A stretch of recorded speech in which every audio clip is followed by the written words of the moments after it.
করেছি। তখন এক আলেম পাশ করলে যে এইচএসসি হয় সে সুযোগ ছিল না। এইচএসসি পাশ করেছি, ইকোনমিক্সে অনার্স পাশ করেছি, মাস্টার করেছি, ইকোনমিক্সে পিএইচডি করেছি নর্থ আমেরিকা থেকে।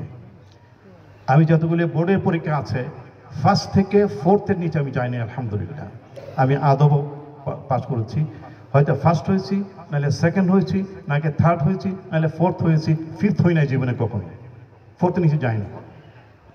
এটা আমার এই শিক্ষকের যে স্বপ্ন দেখিয়েছেন, তোমার টার্গেটটা অনেক উঁচুতে রেখো, যে অন্যরা যদি ভালো করে তুমি পারবে না কেন, সেটা কিন্তু কাজ করেছে, পদে পদে আমাকে প্রেরণা দিয়েছে। বাংলাদেশে আমি মনে করি আমি অনেক কাজ করার চেষ্টা করেছি, তার মধ্যে দু একটা এই যে প্রেরণা আমাকে কোথায় নিয়ে গেছে সেটা স্মৃতিচারণ হিসেবে বলতে চাই। এই পৃথিবীর মধ্যে একটা ডিসিপ্লিন হয়েছে, আপনারা জানেন, ইসলামিক ইকোনমিক্স, ইকতিসাদ ইসলামী অর্থনীতি।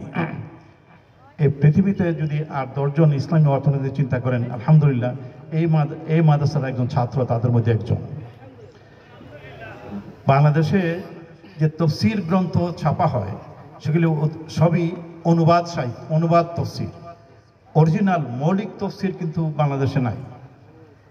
ইসলামী ফাউন্ডেশন থেকে আমার মৌলিক কোরআনের তফসির ছাপা হচ্ছে, এবং সেটা সম্পূর্ণ নতুন আঙ্গিকে আপনারা অন্যান্য তফসির পাবেন, সেখানে শানে নজুল,